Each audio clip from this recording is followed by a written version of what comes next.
对面的女秘书正和富翁上演刺激的香艳大片，殊不知杀手已经瞄准了她，但杀手没忍住回头看了眼美女，结果发现自己的心率跳到了101。他在耳机里播放了一段音乐，平复了心情，因为只有心率60的时候，他射出的子弹才会万无一失。终于等到了绝佳的机会，打开保险，扣动扳机。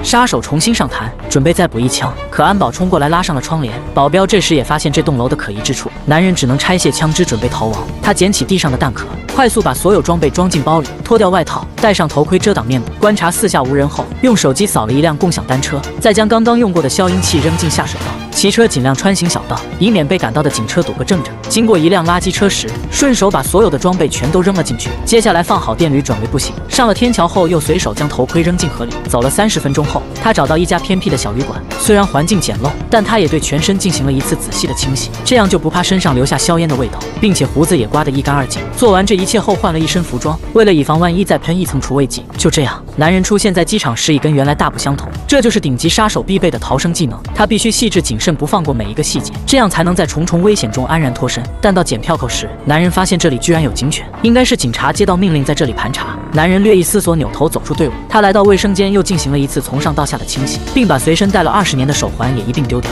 好在安检顺利通过，别人并未发现任何异常。上飞机前，他用一次性手机给上司打去电话。上司对男人这次失手感到很诧异，因为他当杀手20年来一直是零失误，但事已至此，只能重新寻找机会。打完电话，麦克拆下电话卡，并将手机一脚踩得稀碎。可尽管他一再小心谨慎，上了飞机还是发现不对劲。一个戴墨镜的男人总是有意无意地盯着他看，就算麦克中途需要换乘，墨镜男人同样也在候机大厅等候。他越想越不对劲，直接改签了第2天的航班。晚上入住酒店后，他也是叫服务员直接把食物送到房间。当然，开门之前，他通过猫眼观察了许久，确定没有外人后才让他进来。但也仅仅是把餐车放下，就立刻催促他离开。服务员出去后，迅速反锁房门，接着把杯子放在门把手上，锅盖放在下面，这样杯子掉落时会有更大声响，以便他随时做出反应。最后拿起餐刀坐在沙发上，因为万一有人闯入，第一目标肯定是床的位置。麦克就这样有惊无险地度过了一个晚上。好在上飞机后再也没见那个戴墨镜的男人。就这样兜兜转转，他终于回到了自己的城市。车子停在机场不远处，这是他走之前就提前安排在这里的。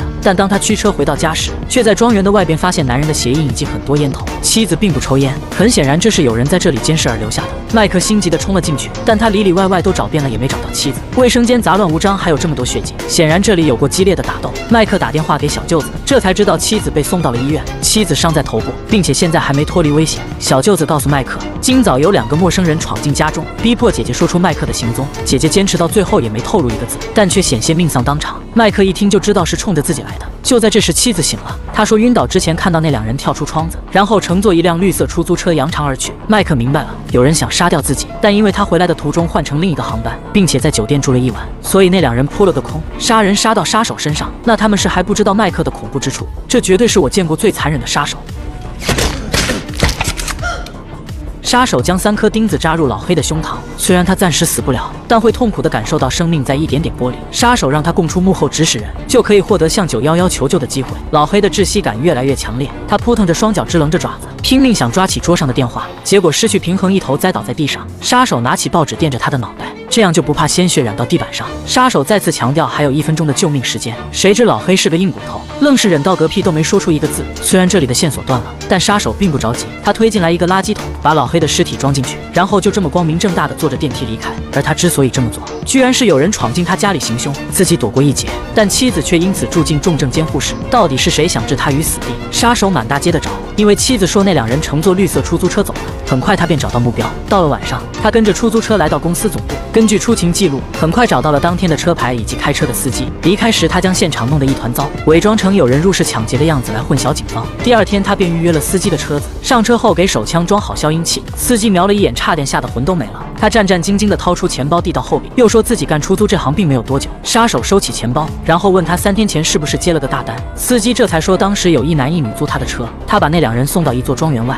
后来又把他们送到了城里一处办公楼。至于他们去庄园做了什么，他并不知情。司机所说的庄园就是杀手的家，他更加确定那2人是有预谋的暗杀。最后他又详细询问办公楼的地址后，叫司机把车子停在了偏僻的地方。小伙以为这一单魔鬼生意终于结束了，岂料杀手直接开枪送他领了盒饭，因为他无法判断司机和另2个杀手到底有什么关联。作为一名专业的杀手，他只能清除掉所有隐患。很快，杀手就找到司机所说的那栋办公楼，谁知在楼下看见一个熟悉的人，她居然是自己上司的女秘书。这下他彻底明白了，原来是自己人出卖了他。但这里安保严密，他只能静待时机。很快，一辆快递车来到这里，趁着里面有人给快递员打开门的空档，杀手赶紧拖着垃圾箱跟上去，并混进了大楼。从电梯出来后，杀手假意看墙上的指示牌，其实是在心里默数电子门关闭所用的时间。等快递员从里面出来时，杀手正在假装喝水。快递员这个普通人当然不会有那么高的警惕性，随即乘坐电梯离开了。杀手马上用脚抵住电子门，就这么堂而皇之的走进去。上司看到他之后大吃一惊，因为按照行业不成文的规矩，就算他们是上下级也不能轻易见面。杀手不管那么多，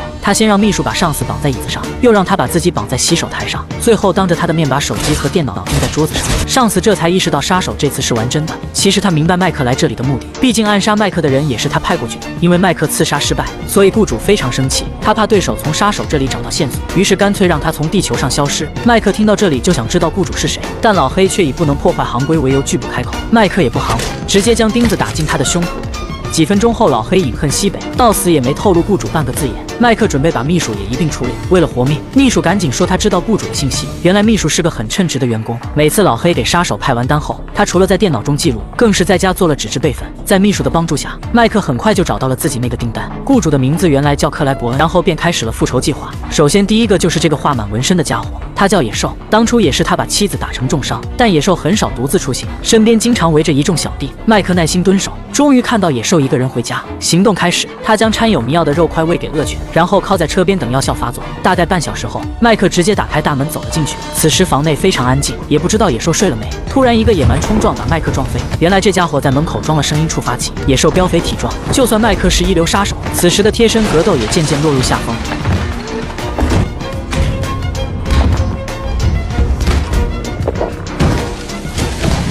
眼看麦克无力还手，突然看到架子上的铁钩，这才将野兽逼退。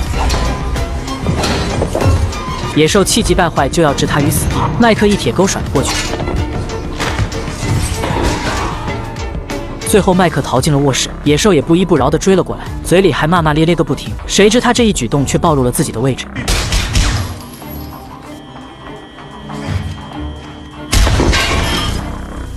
枪声惊动了沉睡的恶犬，他凶狠地扑向麦克。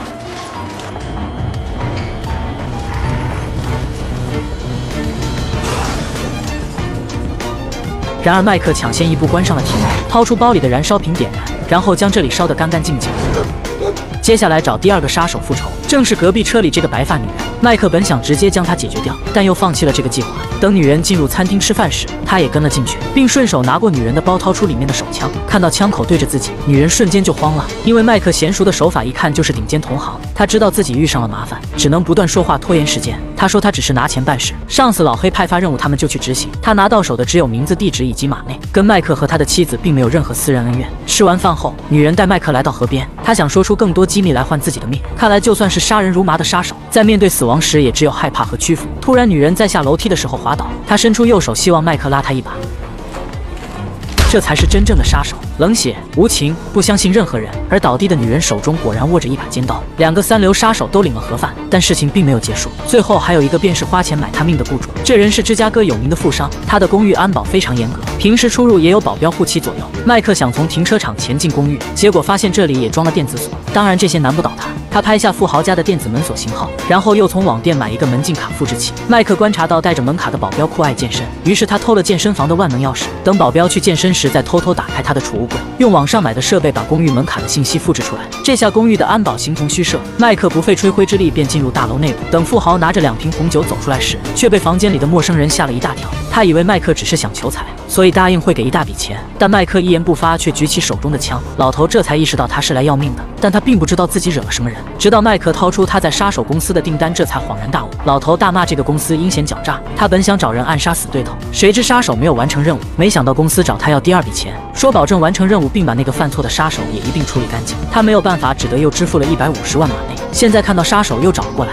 他以为公司又想敲诈他一笔。麦克也明白了，这一切全是他的上司老黑在捣鬼，但老黑已死，干脆就把这个事情画个句号。只要富豪保证不报警不寻仇，麦克就答应今晚放过他。下楼时，他拿出写有订单的卡片全部撕碎，这件事就此为止。同时，他也将退出杀手界，回归普通人的生活。几个月后，他出现在不知名海岛，与妻子过上了没羞没臊的幸福生活。